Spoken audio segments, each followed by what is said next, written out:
श्री मद्भगवद गीता अध्याय 7 श्लोक 4 और 5 का शेष भाग अर्थात परिशिष्ट भाव, जो कि 503 नंबर पेज साधक संजीवनी ग्रंथ में अंतिम पैराग्राफ में से है।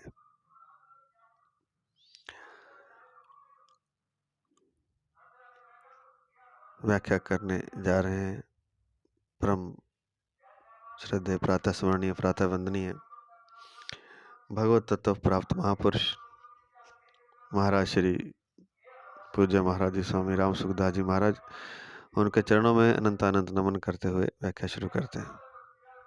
श्लोक इस प्रकार था।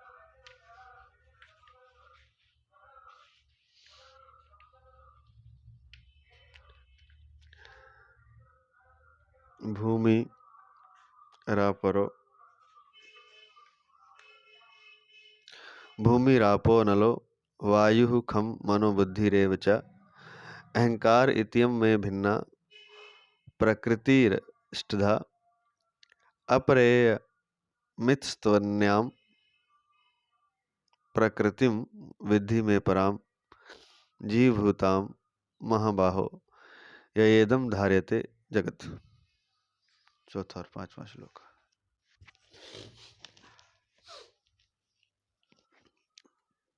परिशिष्ट भाव। जब चेतन अपरा प्रकृति के साथ तादात्म्य कर लेता है, अर्थात अहम के साथ एक होकर अपने को मैं हूं ऐसा मान लेता है, तब वह जीव रूप बनी हुई परा प्रकृति कहलाता है।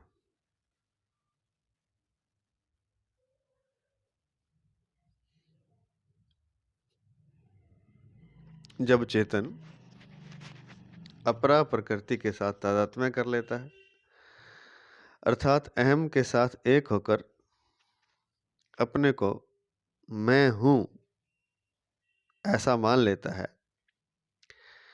तब वह जीव रूप बनी हुई परा प्रकृति कहलाता है।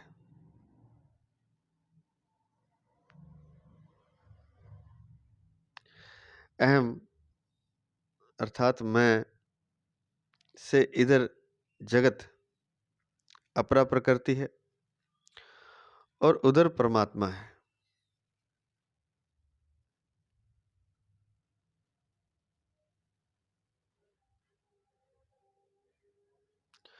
परंतु जीव उन परमात्मा को स्वीकार न करके प्रत्युत उनकी अपरा प्रकृति को स्वीकार करके उसको जगत रूप से धारण कर लेता है और जन्म मरण रूप बंधन में पड़ जाता है।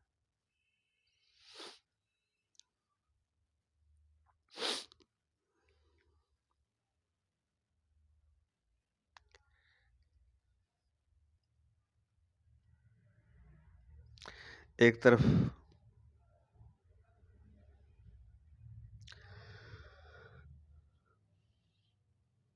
अपरा प्रकृति अर्थात जगत है, दूसरी तरफ परमात्मा है, बीच में अहम अर्थात मैं है।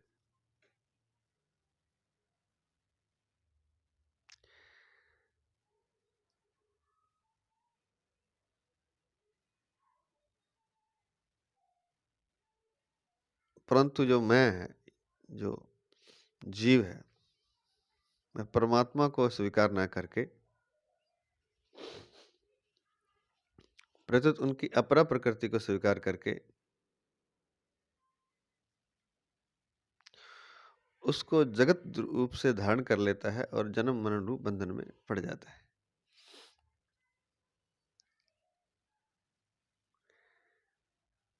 परमात्मा का अंश इस संसार में अपरा प्रकृति में, वैसे तो सब कुछ ही परमात्मा है, लेकिन समझने के लिए कि परमात्मा का अंश इस संसार में आया है, जहाँ परमात्मा के अंश और संसार का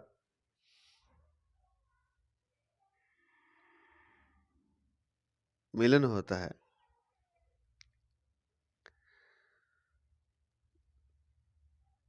यहाँ जड़ और चेतन जड़ और चेतन का यहाँ मिलन होता है। चूंकि जड़ और चेतन का वैसे तो मिलन होता नहीं, लेकिन वह भ्रम रूप उसको अपरा प्रकृति को अपना मानने के कारण, संसार को अपना मानने के कारण, अर्थात शरीर जो पंच तत्वों से बना है, पृथ्वी जल अग्नि वायु आकाश और मन बुद्धि अहंकार, इन जड़ तत्वों को अपना मानने के कारण एक अहम मैंपन आ जाता है। अर्थात जीव परमात्मा को स्वीकार ना करके प्रत्युत उनकी अपरा प्रकृति को स्वीकार करके और अपरा प्रकृति को जगत रूप से धारण कर लेता है, तो वो एक संसार बन जाता है। अपरा प्रकृति को स्वीकार करके उसको जगत रूप से धारण कर लेता है और फिर जन्म मरण रूप बंधन में पड़ जाता है।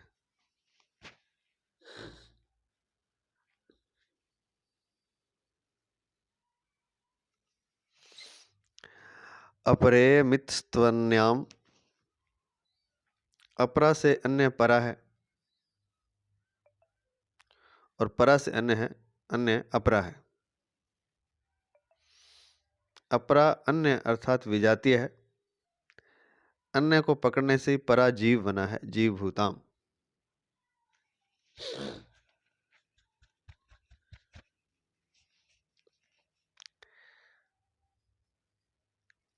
ये दूसरे एक दूसरे से अलग है। अपरा अलग है, परा अलग है। परा से अपरा से अन्य परा है और परा से अन्य अपरा है। अपरा अन्य अर्थात विजातीय है। अपरा अलग तत्व है, विजातीय है। और अन्य को पकड़ने से ही परा जीव बनी है। चेतना जब अन्य को पकड़ लेती है अर्थात अपरा को पकड़ लेती है, तो अन्य को पकड़ने से ही परा जो है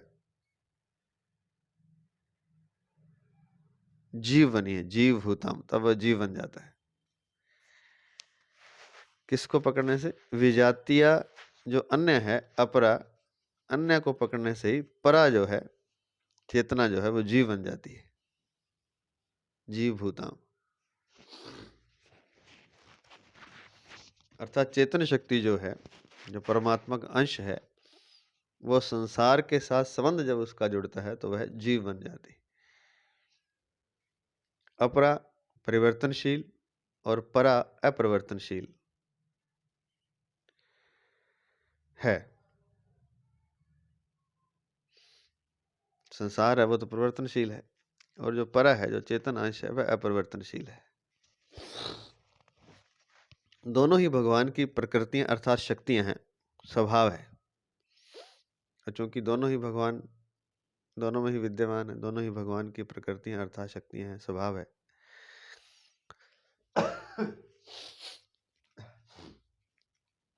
भगवान की शक्ति होने से दोनों भगवान से अभिन्न है, क्योंकि शक्तिमान के बिना शक्ति की स्वतंत्र सत्ता नहीं होती।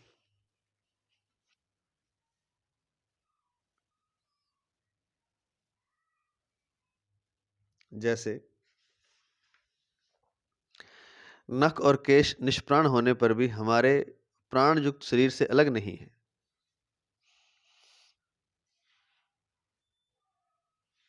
ऐसे ही अपरा प्रकृति जड़ होने पर भी चेतन भगवान से अलग नहीं है।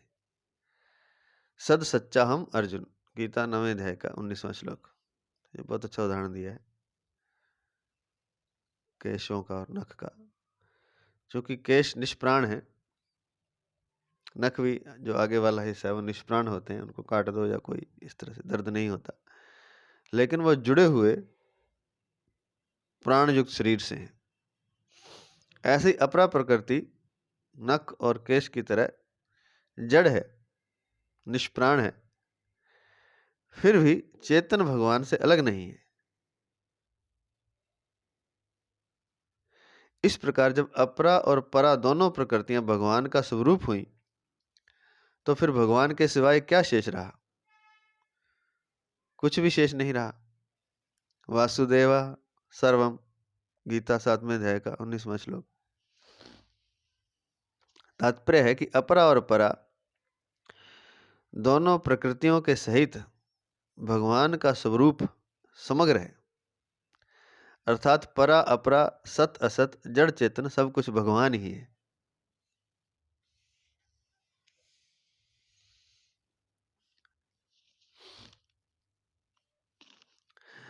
येदम धार्यते जगत का तात्पर्य है कि संसार न तो भगवान की दृष्टि में है और न महात्मा की दृष्टि में है, प्रत्युत जीव की दृष्टि अर्थात मान्यता में है। कहने का तात्पर्य वस्तुतः संसार नहीं है, केवल हमने मान लिया है, एक मान्यता है। इसलिए ना तो भगवान की दृष्टि में ना महात्मा की दृष्टि में, परंतु जीव जो है साधारण मनुष्य उसकी मान्यता में है। भगवान की दृष्टि में सत असत सब कुछ वे ही हैं। सद सच्चा हम अर्जुन।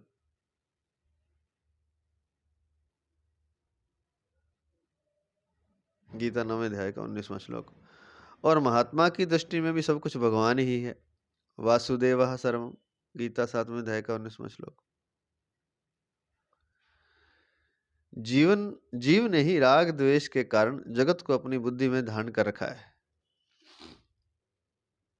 किसके कारण? राग द्वेष के कारण।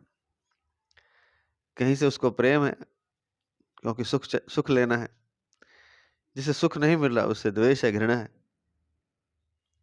तो कहीं उसे सुख की प्राप्ति करनी है और जिसे सुख नहीं मिल रहा उसे दूर करना है, तो किसी से राग है किसी से द्वेष है।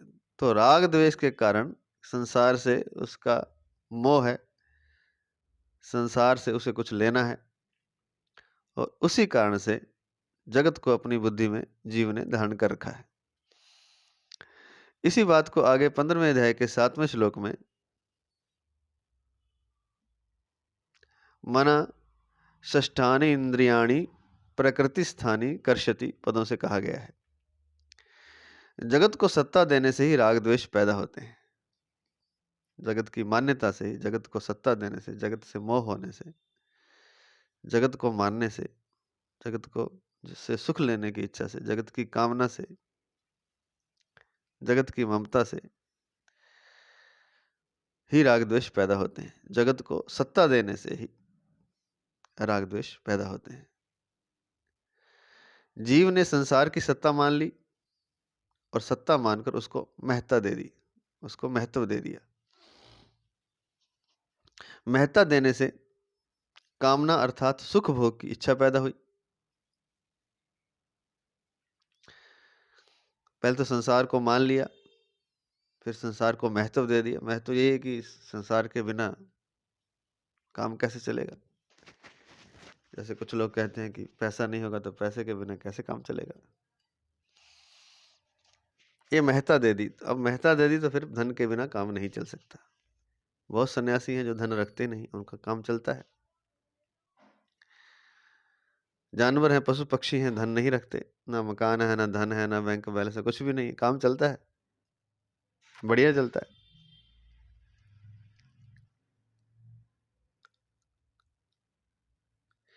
तो जीव ने संसार की सत्ता मान ली पहले तो, और फिर सत्ता मानकर उसको महत्व दे दिया। महत्व देने से कामना अर्थात सुख भोग की इच्छा पैदा हुई। जब महत्व दे दिया तो लगा कि ये धन को जब महत्व दे दिया तो धन मेरे पास होना चाहिए। संसार को जब महत्व दे दिया तो कामना पैदा हुई अर्थात सुख भोग की इच्छा पैदा हुई, संसार से सुख प्राप्त करने की।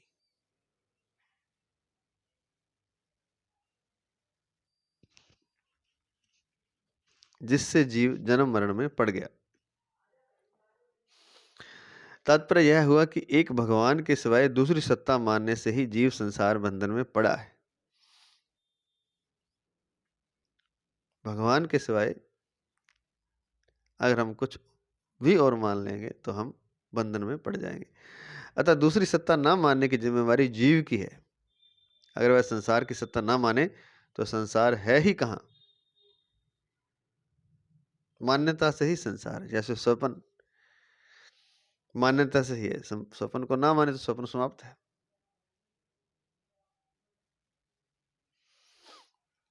भगवान ने पृथ्वी, जल, तेज, वायु, आकाश, मन, बुद्धि और अहम, इन आठों को अपरा अर्थात जड़ प्रकृति कहा है। एक लिख के दिया है नीचे। पृथ्वी स्थूल है, पृथ्वी से सूक्ष्म जल है, जल से सूक्ष्म तेज है, तेज से सूक्ष्म वायु है, वायु से सूक्ष्म आकाश है, आकाश से सूक्ष्म मन है,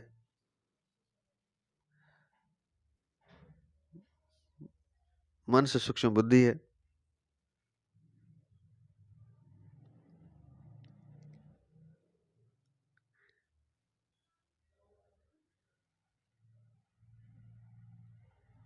बुद्धि से सूक्ष्म अहम है,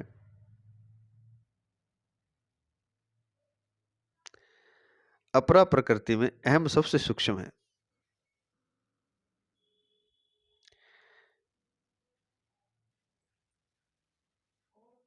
इस प्रकार भगवान ने स्थूल से सूक्ष्म तक क्रम से अपरा प्रकृति का वर्णन किया है। अतः जैसे पृथ्वी जड़ और जानने में आने वाली है, ऐसे ही अहम भी जड़ और जानने में आने वाला है। तात्पर्य है कि पृथ्वी जल आदि आठों एक ही जाति के हैं। इसको 2 लिख के दिया है नीचे। एक अनेक में अनुगत हो तो उसे जाति कहते हैं। एक अनेक में अनुगत हो तो उसे जाति कहते हैं। पृथ्वी, जल, तेज, वायु, आकाश, मन, बुद्धि और अहम, इन आठों में जातीय एकता तो है, पर स्वरूप की एकता नहीं है। अर्थात जाति एक होने पर भी इनका स्वरूप अलग अलग है, इसलिए इनको अष्टधा कहा गया है। अपरा प्रकृति का कार्य होने से यहाँ पृथ्वी, जल आदि को भी अपरा प्रकृति कहा गया है।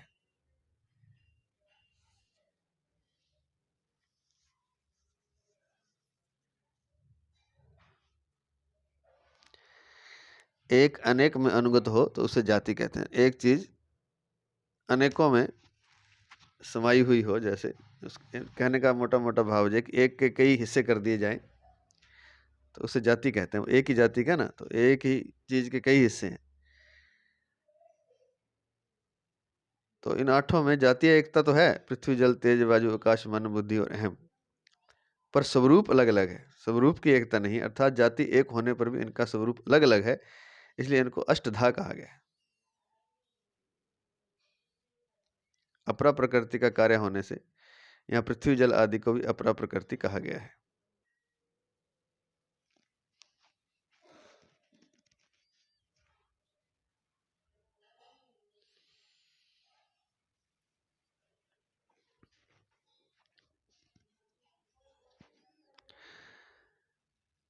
अतः जिस जाति की पृथ्वी है उसी जाति का अहम भी है, अर्थात अहम भी मिट्टी के ढेले की तरह जड़ और दृश्य है। यह बहुत ही अच्छी बात लिखी है। हम अहम को मानते हैं कि वो कोई चेतन वस्तु है, मन और बुद्धि को, लेकिन जैसे मिट्टी का ढेला पृथ्वी है, ऐसे ही अहम भी है। वह भी जड़ है मिट्टी के ढेले की तरह, और जैसे मिट्टी का ढेला दिखाई देता है, दृश्य है, ऐसे ही अति सूक्ष्म अहम भी जड़ और दृश्य है। लेकिन हमारी चेतना इतनी विकसित नहीं है कि हम उसे देख सकें। सूक्ष्म इतना ज्यादा है कि हम उसे देख नहीं सकते। मन बुद्धि को, अहम को थोड़ा अनुभव तो कर सकते हैं, पर उसे देख नहीं सकते। अतः भगवान ने अहम को एतता से कहा है, जैसे एतद यो वेत्ति, गीता 13वें अध्याय का पहला श्लोक। एतत अर्थात यह कभी अहम अर्थात मैं नहीं होता। एतत यह कभी अहम मैं नहीं होता। अतः अहम को एतत्ता से कहने का तात्पर्य है कि यह अपना स्वरूप नहीं है।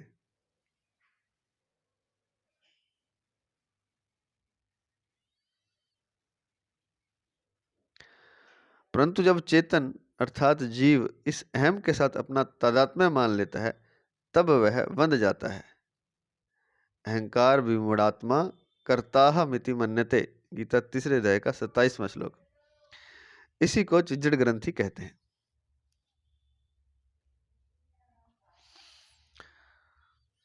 तो एक तो अहंकार जो है वो जड़ है, सूक्ष्म तो है लेकिन जड़ है, दृश्य भी है, मिट्टी के ढेले की तरह, क्योंकि पृथ्वी की जाति का है। अतः भगवान ने अहम को एतत्ता से कहा है, तो यह है। तो एतत् जो यह है, अर्थात जैसे एतद् यो वेत्ति, गीता 13वें अध्याय का पहला श्लोक।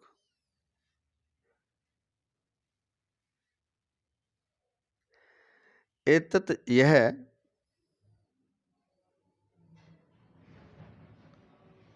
अहम मैं नहीं होता।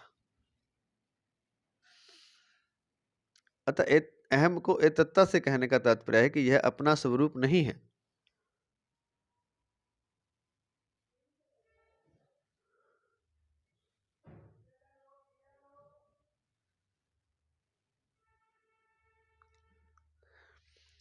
तो अहम को कहा यह है, तो यह जो है अर्थात जो अहम है, यह अपना, यह मतलब ही कहना कि मेरे से अलग है, तो मैं तो नहीं है वो, तो यह अपना स्वरूप नहीं है। एतत् यह कभी मैं नहीं होता, अर्थात अहम अर्थात मैं नहीं होता। परंतु जब चेतन जीव इस अहम के साथ अपना तादात्म्य मान लेता, तब यह बन जाता है। अहंकार विमूढ़ात्मा कर्ता मिति मन्यते, इसी को चिजड़ ग्रंथि कहते हैं। तो यह जो है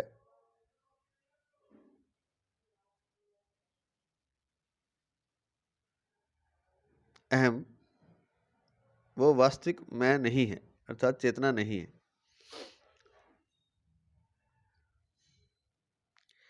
परंतु जब चेतन जीव इस अहम के साथ अपना तादात्म्य मान लेता, तब वह बन जाता है।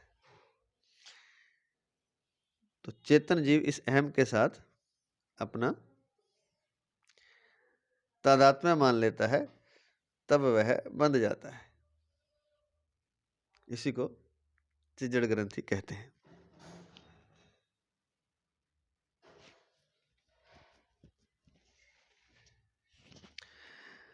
अहंकार इतियम में यह धातु रूप अहंकार तो अपरा प्रकृति का जड़ है, पर मैं हूं यह ग्रंथि रूप अहंकार केवल अपरा प्रकृति नहीं है। अहंकारम इतियम में,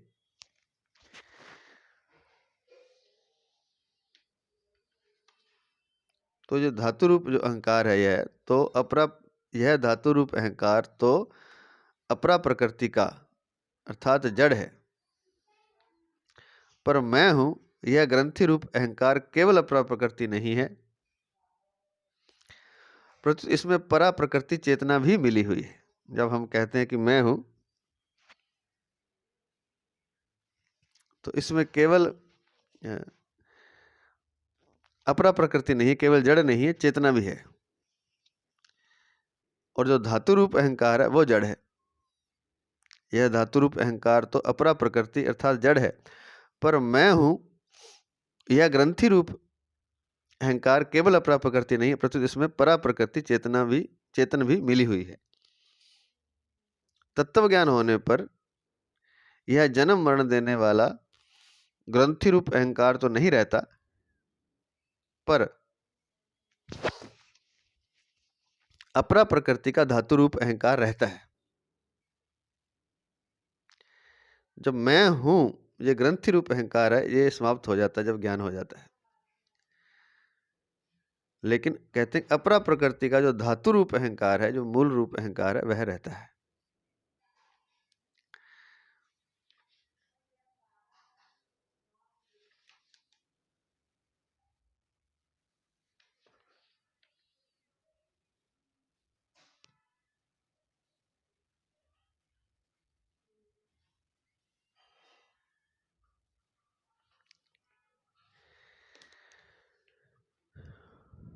क्रिया और पदार्थ न तो परा प्रकृति में है और न परमात्मा में है।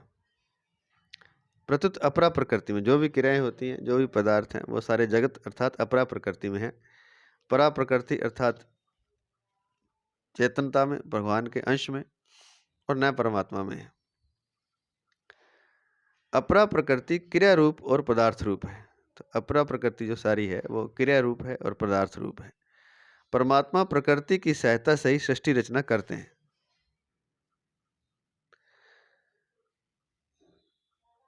परा प्रकृति अर्थात जीव क्रिया और पदार्थ रूप अपरा प्रकृति में आसक्ति करके और उसका आश्रय लेकर बंध जाता है। परा प्रकृति अर्थात जीव जो है, जो परमात्मा का अंश है, क्रिया और पदार्थ रूप अपरा प्रकृति में आसक्ति कर लेता है और उसका आश्रय ले लेता है, इस कारण वह बंध जाता है। क्योंकि क्रिया और पदार्थ रूप, क्रिया और पदार्थ केवल अपरा प्रकृति में है और परा प्रकृति उससे अलग है, लेकिन उससे आसक्ति कर लेता है परा प्रकृति और उसका आश्रय लेकर बंध जाता है। अपरा की आसक्ति और उसका आश्रय लेना ही जगत को धारण करना है। इसलिए जीव जगत को अपरा प्रकृति की सहायता से धारण कर लेता है, अर्थात अपरा की आसक्ति और उसका आश्रय जब ले लेता है, इसको ही जगत को धारण करना कहते हैं। इसलिए भगवान ने 7वें अध्याय के आरंभ में ही मैया सक्त मनः पार्थ योगम जुंजन मदाश्रय पदों से अपने में आसक्ति अर्थात प्रेम करने और अपना आश्रय लेने की बात कही है। इसलिए प्रारंभ में भी कहा था कि आश्रय और आसक्ति अर्थात प्रेम मुझसे ही करे, अपने में ही आसक्ति अर्थात प्रेम करने और अपना आश्रय लेने की बात कही है। मय्या सक्त मनः पार्थ योगम जुंजन मदाश्रय। अगर जीव अपरा प्रकृति में आसक्ति ना रखे और उसका आश्रय ना ले तो वह मुक्त हो जाएगा। अगर वह भगवान में आसक्ति अर्थात प्रेम करे और उनका आश्रय ले ले तो वह भक्त हो जाएगा। ये दोनों बातें पिछले 5-6 अध्यायों में बड़ी अच्छी तरह से समझा चुके हैं, आगे भी समझाते रहेंगे। जब तक अर्जुन को समझ नहीं आया, हमें कैसे समझ में आ जाएगा? और अर्जुन को आ जाएगा तो हमें भी आ जाएगा, क्योंकि हम भी एक तरह से अर्जुन की तरह ही हैं।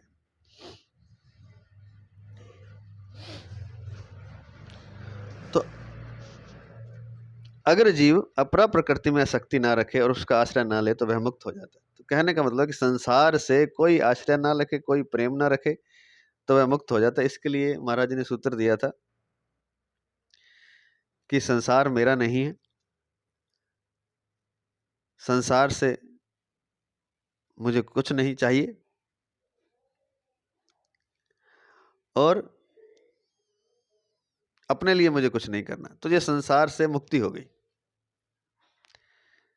संसार में किसी तरह की आसक्ति और आश्रय रखना ही नहीं है।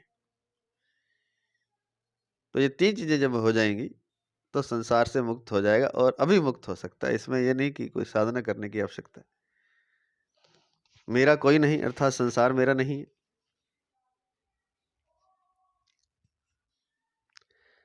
संसार से मुझे कुछ नहीं चाहिए और अपने लिए मुझे कुछ नहीं करना। अपने सुख के लिए अपने अपने अपने लिए कुछ नहीं करना। और हम उल्टा जीते हैं, हम तो सब कुछ ही अपने लिए करते हैं, दूसरे के लिए कुछ करना नहीं चाहते। तो कहाँ से दुख से मुक्ति हो जाएगी? असंभव है। केवल अपने लिए जीना जो हर जीव की फितरत है, उसका स्वभाव है। किसी का कम, कोई तो बिल्कुल ही अपने लिए जीता, दूसरे का बिल्कुल ही ध्यान नहीं रखता, और कुछ थोड़ा दूसरे का रखते हैं, कुछ अपना रखते हैं। लेकिन जितनी मात्रा में हम अपने लिए जी रहे हैं उतने ही हम दुख में हैं। अगर हम 100% 100% अपने लिए केवल जी रहे हैं तो 100% ही दुख आपको मिलेगा। और जितना जितना अपने से मुक्त होकर के दूसरों के लिए करते जाएंगे, अपना स्वार्थ छोड़ते जाएंगे, उतना उतना संसार से मुक्ति होती जाएगी और उतना उतना सुख होता जाएगा। तो पहला तो यह कि अगर जीव अपरा प्रकृति में आसक्ति ना रखे और उसका आश्रय ना ले तो वह मुक्त हो जाएगा। संसार से कुछ नहीं चाहिए, कोई सुख, कोई इच्छा, कोई कामना ना रखे। बस जो परमात्मा करे, वो भोजन तो मिल ही जाएगा। भोजन की वो ना भी मिले अगर इतना भी हो जाए कि भोजन भी ना मिले, हालांकि मिलेगा, लेकिन वो धारण कर ले इतनी बात कि संसार से मुझे कुछ नहीं चाहिए, परमात्मा जिलाएगा तो जीऊंगा, परमात्मा मृत्यु देना चाहेगा तो आज ही मैं मृत्यु के लिए भी तैयार हूं। इतना जिस क्षण वो धारण कर लेगा उसी क्षण संसार से मुक्त हो जाएगा। तो एक तो तरीका ये है। दूसरा बताया है, अगर वह भगवान में आसक्ति प्रेम करे, आसक्ति अर्थात प्रेम करे और उनका आश्रय ले ले तो वह भक्त हो जाएगा। अब एक तरीका और है जो कि प्रेम पूर्ण तरीका है, जो प्रेम से चलना चाहते हैं, जो भक्ति से चलना चाहते हैं। ये तो पहला जो तरीका है कि संसार से मुझे कुछ नहीं चाहिए, संसार मेरा नहीं है, अपने लिए मैंने कुछ नहीं करना। ये एक तरह से थोड़ा सा नीरस लगता है, इसमें कोई रस नहीं दिखाई देता। लेकिन एक प्रेम का तरीका है जिसमें रस ही रस है। वो क्या है कि भगवान को अपना बना ले। जो परम शक्ति है, जो भगवान है, उसमें आसक्ति करे, उसमें प्रेम करे, उनसे प्रेम करे। अगर वह भगवान में आसक्ति अर्थात प्रेम करे और उनका ही आश्रय ले तो वह भक्त हो जाए कि परमात्मा ही करेंगे जो करेंगे, अच्छा करेंगे बुरा करेंगे, जो भी उन्हें करना, मैं नहीं कुछ भी करूंगा, परमात्मा जो करेंगे वही मेरे केवल मात्र मेरे आश्रय हैं, परमात्मा ही मेरा सहारा है और वही मेरे प्रेमी हैं, मैं उनका हूं, वो मेरे हैं। अगर इस तरह से कोई कर ले तो वह भक्त हो जाएगा और दोनों ही मुक्त तो हो ही जाएंगे। लेकिन भक्ति में एक रस है, प्रेम है। जगत की स्वतंत्र सत्ता नहीं है, बांधने वाला जगत तो जीव ने ही बना रखा है। जीव जगत को धारण करता है, इसी से सुख दुख होते हैं, बंधन होता है। 84 लाख योनियां, भूत प्रेत पिशाच देवता आदि योनियां तथा नरकों की प्राप्ति होती है। ये इतना बड़ा जो जंजाल है, ये वास्तव में है नहीं, ये हमने माना हुआ है। जगत की स्वतंत्र सत्ता है ही नहीं, केवल परमात्मा के कारण ही वह, परमात्मा शक्ति के कारण वह दिखाई देता है। उसकी स्वतंत्र कोई सत्ता नहीं है और परमात्मा शक्ति भी हमने उसमें डाल रखी है।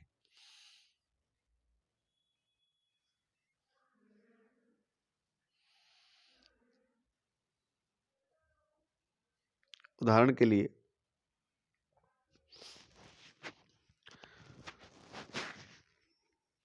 कोई वस्तु है, मकान है, या मान लेते हैं कार है, गाड़ी है। अब गाड़ी की स्वतंत्र सत्ता नहीं है, वो हमारे चलाने से ही चलती है। हम उसमें बैठते तो चलती है, तो स्टार्ट होती है, अपने आप वो कुछ नहीं कर सकती। अब चूंकि हमारे से वो भिन्न है, लेकिन अगर उस पर कोई खरोंच आ जाती है, जब वो थोड़ी टूट जाती है या ठुक जाती है कहीं, तो दर्द किसे होता है? गाड़ी को तो होता नहीं, तो वो दर्द हमें होता है। लेकिन हमें वो चोट नहीं लगी है, खरोंच हमारे ऊपर नहीं आई है, तो फिर दर्द हमें कैसे हुआ? क्योंकि उसमें हमने अपनी शक्ति डाल रखी है, उससे तादात्म्य कर रखा है। ऐसे ही इस जीव ने शरीर के साथ और जगत के साथ तादात्म्य कर रखा है। जीव ने जगत को धारण कर रखा है, जैसे हमने कार को धारण कर रखा है। कार को चोट लगने से, उसका खरोंच आने से हमें दर्द नहीं होना चाहिए, लेकिन दर्द होता है। ऐसे लगता है कि जैसे हमारे ही शरीर पर कोई खरोंच आ गई, बल्कि उससे भी ज्यादा होता है। तो बांधने वाला जगत तो जीव ने ही बना रखा है, हमने खुद ही कार से अपना तादात्म्य करके उससे हम बंध गए हैं। ऐसे ही जगत को बांधने वाला हमने स्वयं बना रखा है, जीव ने ही बना रखा है। जगत की स्वतंत्र सत्ता नहीं है, जीव जगत को धारण करता है, इसी से सुख दुख होते हैं, बंधन होता है। अब कार पे खरोंच लगी तो सुख दुख हमें हो रहा है, कार को तो होता नहीं, वो तो जड़ है। ऐसे ही पृथ्वी जल अग्नि वायु आकाश मन बुद्धि और अहम सारे जड़ हैं, इनमें कोई दर्द नहीं होता। लेकिन उसको हमने धारण कर रखा है, उसके साथ तादात्म्य कर रखा है, इसलिए दर्द होता है। क्योंकि जो जो अपनी शक्ति है वो पृथ्वी जल तेज वायु आकाश मन बुद्धि और अहम में हमने डाल रखी है। जैसे कार में हमने वो शक्ति अपनी डाल रखी है, उसके साथ तादात्म्य कर रखा है। तो जीव जगत को धारण करता, इसी से सुख दुख होते हैं, बंधन होता है। और इसलिए तो बंधन है, कार चोरी हो जाएगी या कुछ हो जाएगा तो वो फिर बंधन हो जाएगा उसको। मतलब दर्द भी होगा, दुख होगा, उसे संभालना भी, सारे सब तरह के बंधन फिर पैदा होते हैं जब उसमें हम अपनी शक्ति डाल देते हैं। जैसे पुराने ज़माने में, क्या अभी भी कहानियों में ये कहा जाता है कि उस राक्षस की जान तोते में थी। तो ऐसे ही अब वो राक्षस को मारो तो कुछ नहीं होता, लेकिन तोते को मार दो तो राक्षस मर जाता है। ऐसे ही हमने अपनी जान, अपने प्राण जो हैं वो जगत में डाल रखे हैं। वस्तुतः जगत की स्वतंत्र सत्ता नहीं है, प्राणों के डालने के कारण जीव ने ही जगत को बांधने वाला बना लिया है। उसी कारण सुख दुख होते हैं, बंधन होता है। और न केवल इतना लिखते हैं महाराज जी, कहते हैं कि 84 लाख योनियां जो हैं वो भी उस केवल मात्र मानने के कारण है, वास्तुतः है नहीं। भूत प्रेत पिशाच देवता आदि योनियां तथा नरकों की प्राप्ति होती है इस मानने के कारण। दूसरा उदाहरण है कि जैसे स्वप्न है, स्वप्न की वास्तविक सत्ता नहीं होती, उसको हमने धारण कर रखा होता है, तो उसमें भी सुख दुख होता है, बंधन होता है, भय लगता है, सब कुछ होता है। जैसे इस संसार में होता है वैसे स्वप्न में होता है। लेकिन स्वप्न की स्वतंत्र सत्ता नहीं है, वो हमारे कारण से हमें हम हैं तो हमें स्वप्न दिखाई दे रहा है।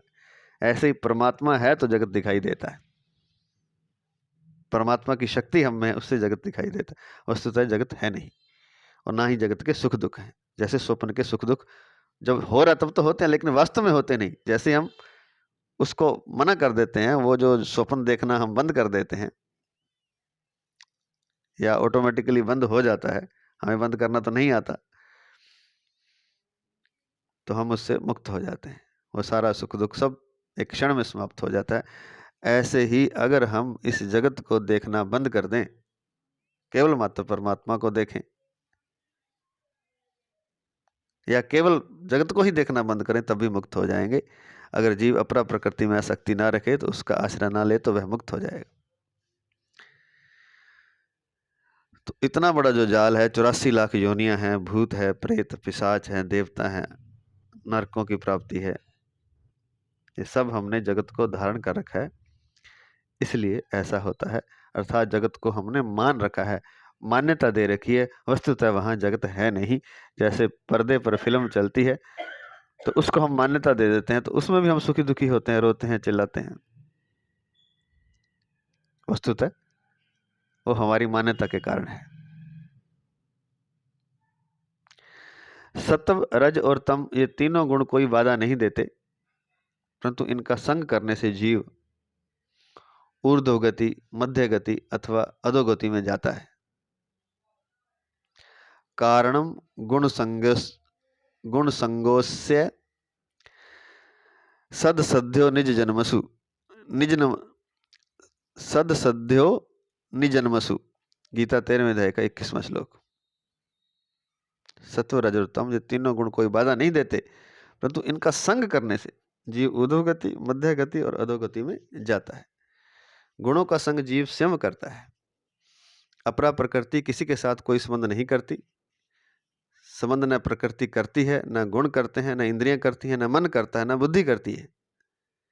जीव स्वयं ही संबंध करता है, क्योंकि ये तो सारे जड़ हैं। ये जब तक हम इसमें अपनी शक्ति नहीं डालेंगे, ना मन, ना इंद्रियां, ना बुद्धि, कोई काम नहीं करेगा। जीव स्वयं ही संबंध करता है, इसलिए सुखी दुखी हो रहा है, जन्म मरण में जा रहा है। जीव स्वतंत्र है, क्योंकि यह परा अर्थात उत्कृष्ट प्रकृति है। उत्कृष्ट प्रकृति है ये जो परा जो है, क्योंकि ये स्वतंत्र है। अपरा प्रकृति तो बेचारी कुछ नहीं करती, क्योंकि उसमें चेतना और कामना नहीं है, उसमें तो कुछ है ही नहीं इस तरह का, चेतना भी नहीं है, कामना भी नहीं है। उससे संबंध जोड़कर उसका सदुपयोग दुरुपयोग करके जीव ऊंच नीच जोनियों में जाता है, भटकता है।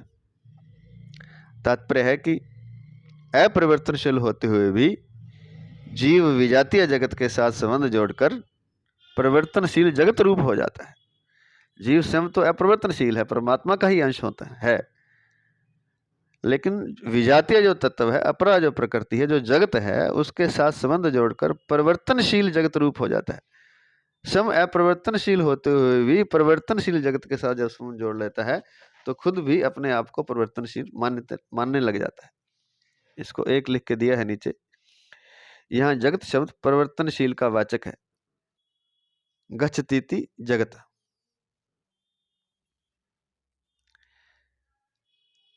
तो अपरिवर्तनशील होते हुए भी जीव विजातीय जगत के साथ संबंध जोड़कर परिवर्तनशील जगत रूप हो जाता है। इसी अध्याय का 13वां श्लोक। उसकी दृष्टि शरीर की तरफ ही रहती है, अपने स्वरूप की स्फुरना होती ही नहीं। जो अपना उसका स्वरूप है, जो परमात्मा का वो अंश है, उस तरफ उसकी दृष्टि ही नहीं जाती। बस बाहर ही बाहर शरीर शरीर शरीर, मन बुद्धि अहंकार चेतना, बाहर की चीजें, धन मकान जमीन, और भी बाहर चला जाता है, शरीर से भी बाहर चला जाता है। अपनी तरफ नहीं देखता, जो उसका स्वयं का स्वरूप है, जो वो परमात्मा का अंश है, जो हमसे सर्वथा अलग है। उस जगत अर्थात शरीर, इंद्रियां, मन, बुद्धि, अहम के साथ अपनी एकता मान ली। यही जगत को धारण करना है। वास्तव में जगत हमारा है ही नहीं,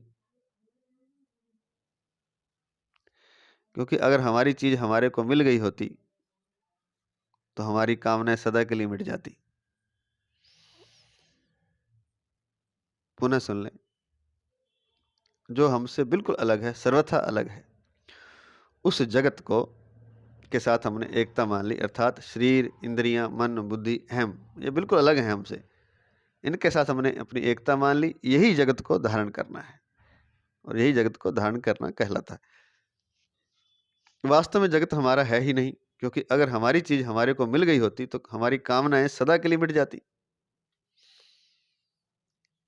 जगत अगर हमारा होता और जगत हमें मिल जाए तो फिर हमारी तमन्ना मिटनी चाहिए ना, कामना मिटनी चाहिए, तो हमारी कामनाएं सदा के लिए मिट जाती। हम निर्मम, निर्भय, निश्चिंत, निष्काम हो जाते। परंतु जगत हमें ऐसी चीज नहीं दे सकता जो हमारी हो, अर्थात जो हमसे कभी बिछड़े नहीं। जो चीज वास्तव में हमारी है वह जगत के द्वारा प्राप्त नहीं हो सकती, वह जगत के पास है ही नहीं, वह जगत के द्वारा प्राप्त नहीं हो सकती, प्रत्युत जगत के संबंध विच्छेद से प्राप्त हो सकती। बड़ा उल्टा है।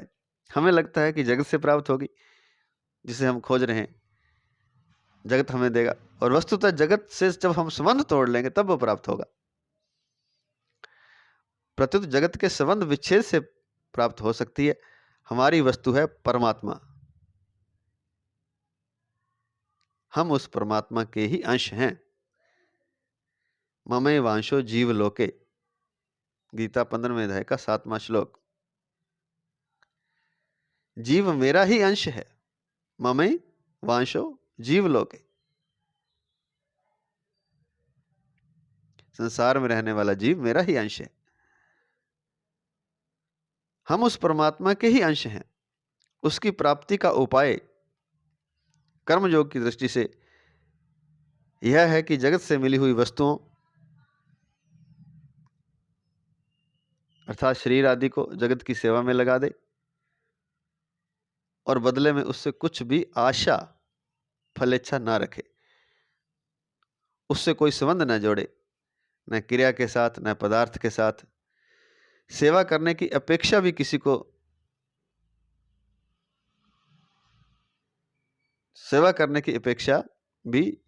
को दुख न देना श्रेष्ठ है। सेवा भी नहीं होती तो भी कोई बात नहीं, किसी को दुख ना दे, उससे श्रेष्ठ है ये। और किसी के साथ कोई संबंध न जोड़े, न क्रिया के साथ न पदार्थ के साथ। किसी को भी दुख न देने से, किसी का भी अहित न करने से सेवा अपने आप होने लगती है, करनी नहीं पड़ती। बहुत ही शानदार बात लिखी है। केवल इतना ही कर लें कि किसी को भी दुख ना दें, किसी का अहित ना करें,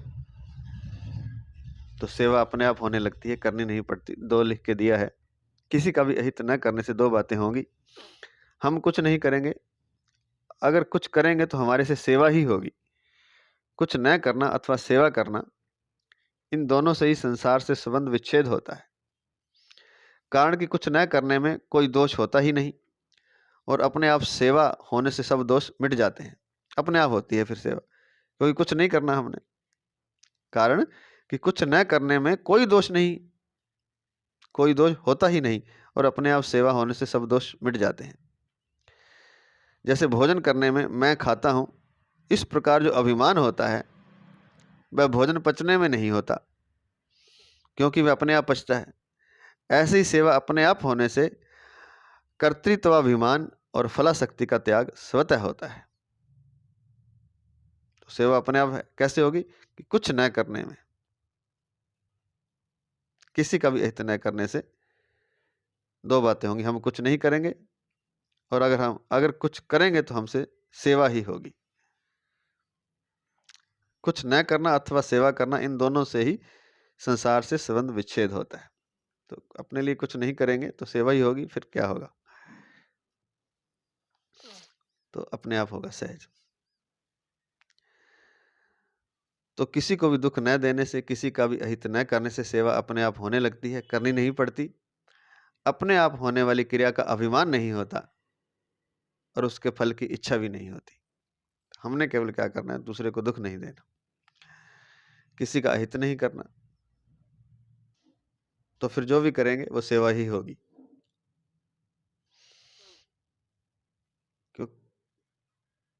क्योंकि अगर सेवा करने का भाव होगा तो फिर अभिमान आ जाएगा। हमने कुछ नहीं करना, बस इतना करना है कि दुख नहीं देना, किसी का अहित नहीं करना। दो बातें याद रखें, किसी को दुख नहीं देना, किसी का अहित नहीं करना। अपने आप होने वाली क्रिया का अभिमान नहीं होता और उसके फल की इच्छा भी नहीं होती, क्योंकि अपने आप हो रही है, हम कर ही नहीं रहे तो फल भी तो नहीं चाहिए हमें। हम कर रहे होंगे तो फल चाहिए होगा। अभिमान और फलेच्छा का त्याग होने पर हमें वह वस्तु मिल जाती है जो वास्तव में हमारी है।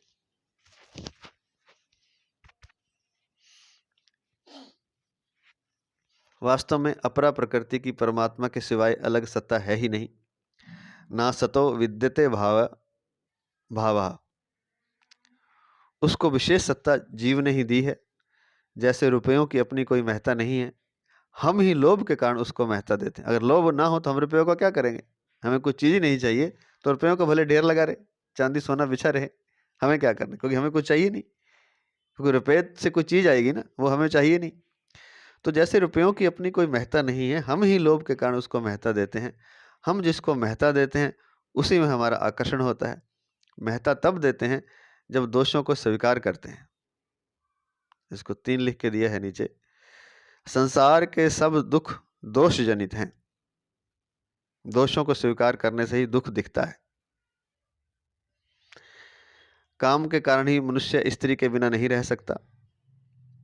लोभ के कारण मनुष्य धन के बिना नहीं रह सकता। मोह के कारण ही मनुष्य परिवार के बिना नहीं रह सकता। दोष के कारण ही उसको त्याग का महत्व नहीं दिखता। ये दोष हैं, 3 दोष हैं। कामना दोष है, लोभ दोष है, मोह दोष है। तो संसार के सब दुख जो दोष जनित हैं वो दोष से ही पैदा होते हैं। दोष को स्वीकार करने से ही दोषों को स्वीकार करने से ही सुख दिखता है। अब दोषों को तो हम स्वीकार कर लेते हैं, कामना को स्वीकार कर लिए कि ये तो अच्छी, ये तो होनी ही चाहिए, तो फिर स्त्री चाहिए या पुरुष चाहिए, तो स्त्री चाहिए तो फिर दुख आ जाएगा और दोष पैदा हो जाएगा।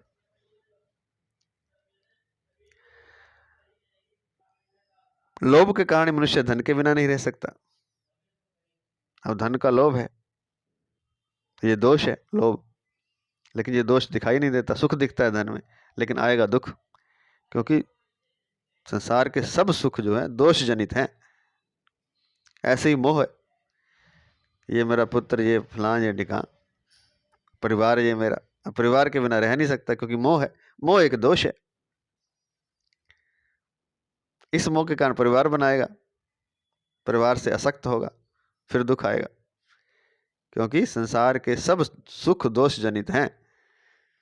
वो जो सुख चाहते हैं हम, उससे दुख पैदा होगा। वो कारण है उसका, मोह के कारण ही मनुष्य परिवार के बिना नहीं रह सकता। तो दोष के कारण ही उसको त्याग का महत्व नहीं दिखता। तो ये इन दोषों को हम स्वीकार कर लेते हैं। हमें तो दोषों में सुख दिखाई देता है। कामना के कारण स्त्री में, लोभ के कारण धन में, मोह के कारण परिवार में हैं ये दोष। और इन दोषों का जब तक वो त्याग नहीं करता तब तक उसे सुख मिल नहीं सकता। इन दोषों के कारण, कामना, लोभ और मोह के कारण जब भी वो कुछ करेगा उससे उसको दुख ही मिलेगा, दुख रूप फल ही लगेगा।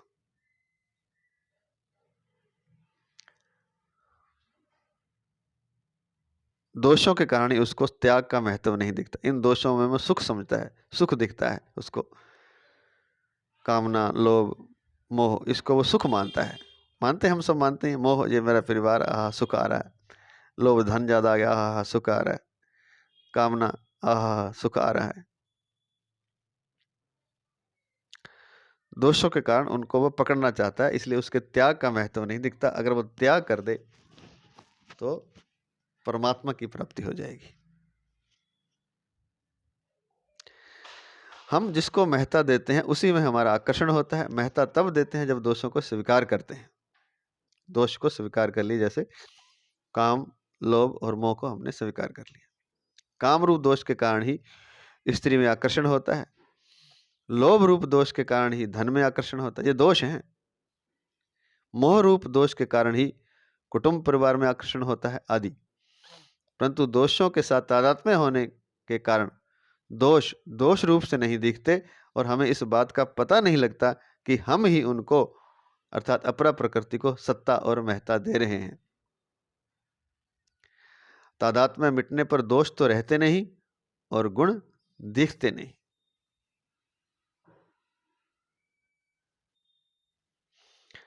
तो दोष रहते नहीं है और ये तीनों गुण जो सत्वरजतम है ये दिखते नहीं है।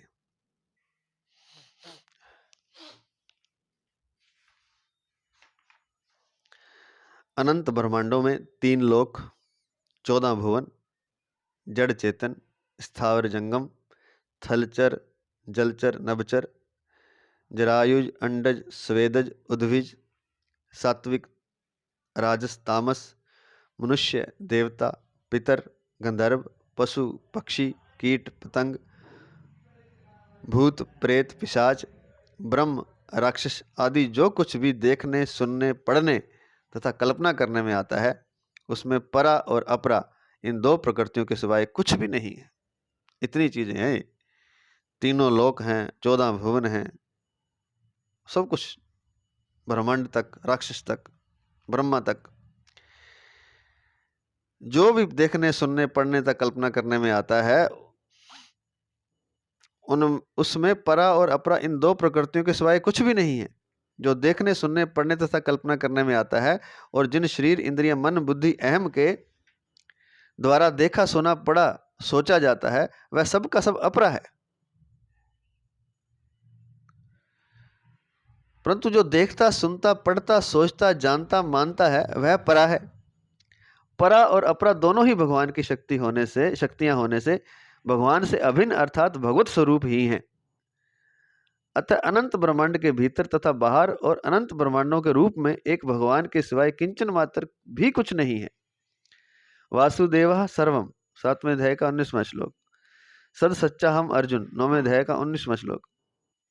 संसार के सभी दर्शन मत मतांतर आचार्यों को लेकर हैं, पर वासुदेव सर्वम किसी आचार्य का दर्शन मत नहीं है, प्रत्युत साक्षात भगवान का अटल सिद्धांत है जिसके अंतर्गत सभी दर्शन मत मतांतर आ जाते हैं। तो जो सोचा जाता है और जो सोचता है, तो कहते हैं कि शरीर, इंद्रिय, मन, बुद्धि, अहम, 4 चीजें हैं, 5 शरीर, इंद्रिय, मन, बुद्धि, अहम के द्वारा देखा, सुना, पढ़ा, सोचा जाता है वह सब का सब अपरा है। इनके द्वारा जो पढ़ा, सोचा जाता है, देखा जाता है, सुना जाता है वो अपरा है। परंतु जो देखता, सुनता, पढ़ता, सोचता, जानता, मानता है, जो जानने वाला है वह परा है, जो अंदर हमारी शक्ति है, जो चेतनता है, जो विवेक है। और फिर कहते हैं कि परा और अपरा दोनों ही भगवान की शक्तियां हैं, इसलिए भगवान के सिवाय कुछ नहीं है। इसी के अंतर्गत सारे मत मतांतर आ जाते हैं। वासुदेवा सर्वम। अपरा अर्थात जगत को स्वतंत्र सत्ता जीव ने ही दी है। येदम धार्यते जगत। जगत वैसे है नहीं, जगत को जीव ने धारण कर रखा है। जैसे कार की स्वतंत्र सत्ता नहीं है, कार को हमने ही शक्ति दे रखी है, उसको हमने धारण कर रखा है, तो उसका फिर सुख दुख हमें भोगना पड़ता है। उस पर खरोंच लगती है तो उसका दर्द हमें होता है। ऐसे ही अपरा अर्थात जगत को स्वतंत्र सत्ता उसकी है नहीं, लेकिन स्वतंत्र सत्ता जीव ने ही दी है। ये दम धार्यते जगत, अपरा भगवान की है, पर उसको अर्थात शरीर, इंद्रिय, मन, बुद्धि, अहम को अपना और अपने लिए मान लेने से जीव बंधन में पड़ा है। अपरा जो जगत है वो भगवान का है, पर उसको अर्थात शरीर, इंद्रिय, मन, बुद्धि, अहम को अपना और अपने लिए मान लेने से ही जीव बंधन में पड़ा है। ये सब कुछ परमात्मा का है, पर अपना मान लेने से जीव बंधन में पड़ा। अतः साधक को अगर जगत दिखता है तो यह उसकी व्यक्तिगत दृष्टि है। व्यक्तिगत दृष्टि सिद्धांत नहीं होता। दिखना सीमित होता है, जबकि तत्व असीम है। दिखेगा तो हमें सीमित ही, लेकिन जो परमात्मा वो तो असीम है। तत्व जो है वो असीम है। जैसे सूर्य थाली की तरह दिखता है, पर वास्तव में वह थाली के आकार का नहीं है, प्रत्युत पृथ्वी से भी कई गुना अधिक बड़ा है। तो दिखता तो असीम है, सीमित है दिखता, लेकिन तत्व असीम होता है। जैसे सूर्य थाली की तरह दिखता है तो पृथ्वी से भी बड़ा। अगर साधक को जगत दिखता है तो उसको निष्काम भाव पूर्वक जगत की सेवा करनी चाहिए। अगर उसको जगत दिख रहा है साधक को, तो उसकी वो सेवा करे निष्काम भाव पूर्वक। या जो पहले सूत्र बताया कि कुछ ना करे, तो फिर जो कुछ होगा, किसी को दुख ना दे, किसी का हित ना करे, तो जो कुछ होगा वो सेवा ही होगी। तो कहती कि अगर साधक को जगत दिखता है तो उसको निष्काम भाव पूर्वक जगत की सेवा करनी चाहिए। जगत को अपना और अपने लिए मानना तथा उससे सुख लेना ही असाधन है, बंधन है।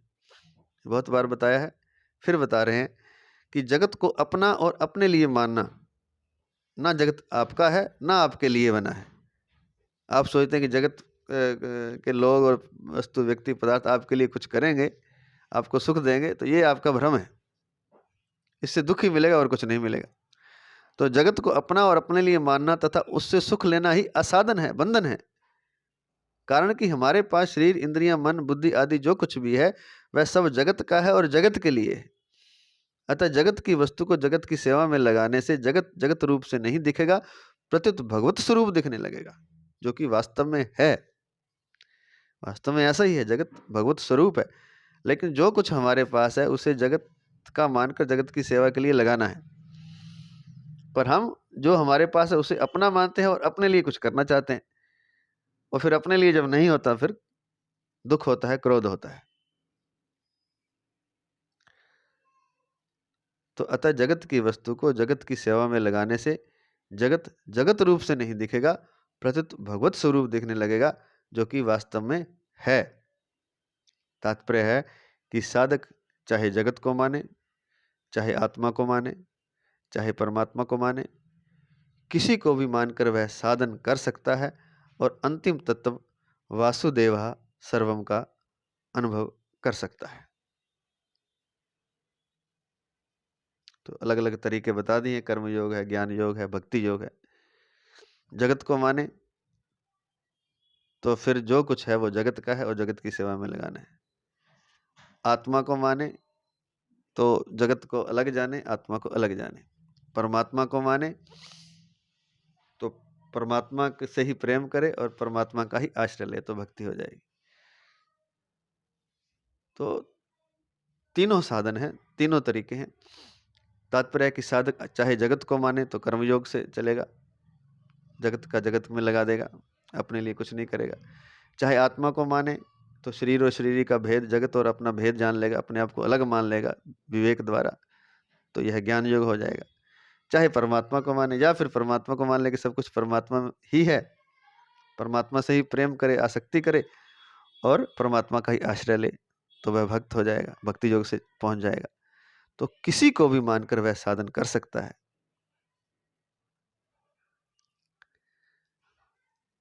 और अंतिम तत्व